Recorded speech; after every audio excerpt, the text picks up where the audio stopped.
Live from our 7 Tasmania studios, your nightly news with Michael Maney begins now. A teenager has died after being struck by a car on the Tasman highway at Orielton just before midnight.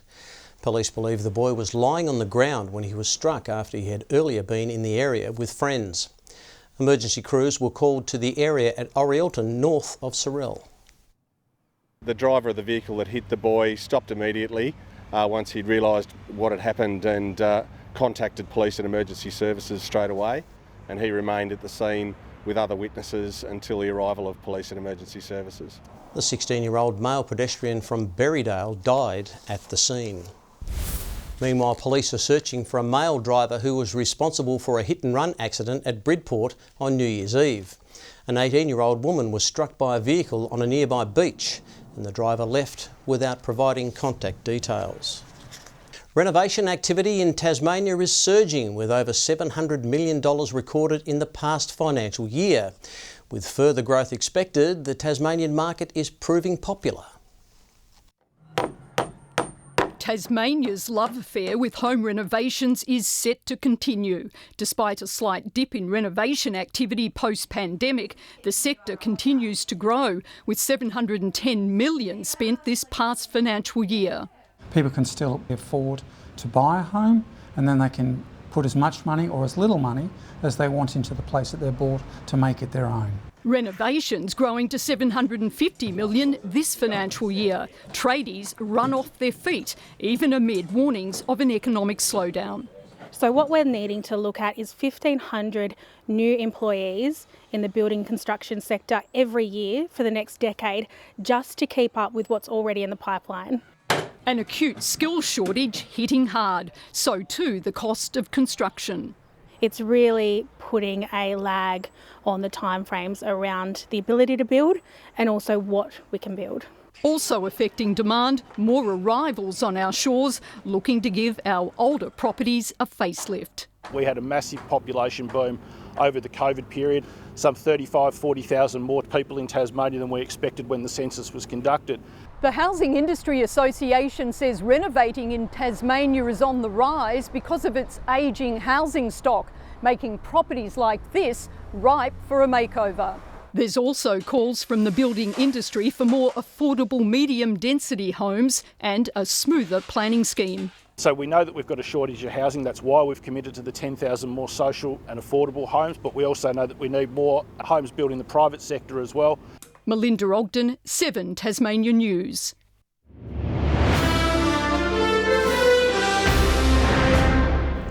Environmentalists are vowing to continue the fight against the controversial Robbins Island wind farm.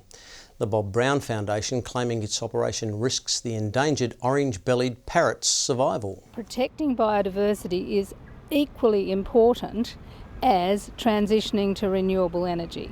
Tascat recently upheld an appeal by proponents Ascend against a 5-month shutdown initially imposed on them. An uptick in business events is giving the state's hospitality sector a much welcome boost.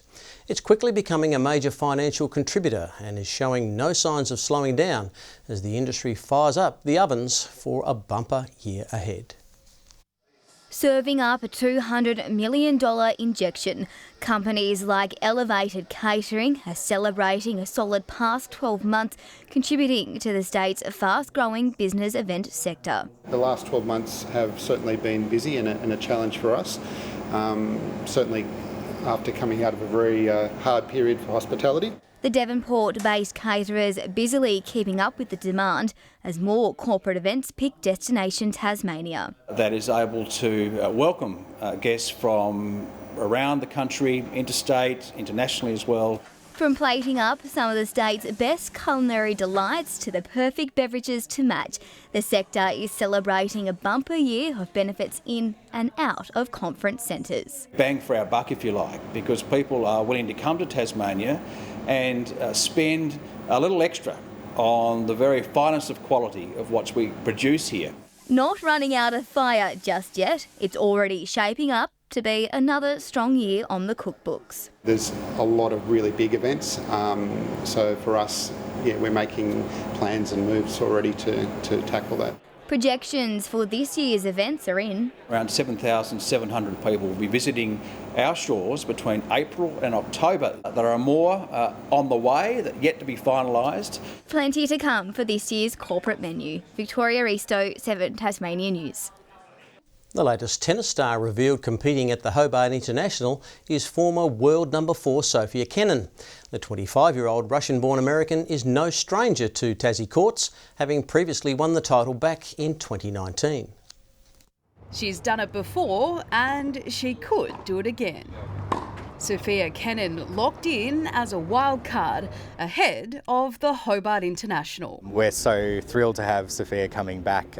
She's won the event here in 2019, then went on the year after to win the Australian Open in 2020. The 25-year-old will be in good company, joining the likes of Sloane Stephens, another former world number 4, as well as fellow wildcard Olivia Gadecki. And it all gets started this weekend. We open the gates for everyone to come in free of charge on Saturday and Sunday to see all the tennis action. We've got a free family and community weekend. And during the week, our tickets start from only $25 per person, and kids go free throughout the week as well. Free fun activities such as totem tennis, with Tennis Tasmania Director / Brand Tasmania Jack of all trades Nick Haddo swapping Bruny Island cheese for shifts as a chauffeur. I'm doing a little bit of driving for the Hobart International, making sure that the players arrive at the venue on time. Former world number 11 Elise Cornet is also vying for the title here at the Domain.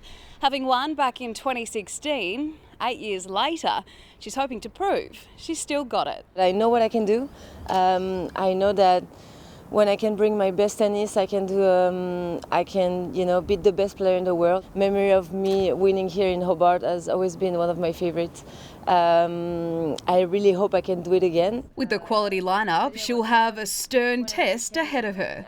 Madeline Kerr, 7 Tasmania News. A 39-year-old man has been charged in relation to a series of deliberately lit vegetation fires. Police allege he lit multiple fires near the southern outlets and Old Proctors Road shortly before 5:30 p.m. He was located near the Ridgeway Reservoir a short time later. They were contained by the TFS with no damage to property reported. Hobart has been crowned the weakest performing capital city in housing growth in 2023. PropTrack's latest report revealing house prices fell 3.5% over the past 12 months after dropping a further 0.41% in December. The long-term figures still show a massive increase though. Since March 2020, the median price of a home in Hobart has risen by 36% and by 53% across the rest of Tasmania.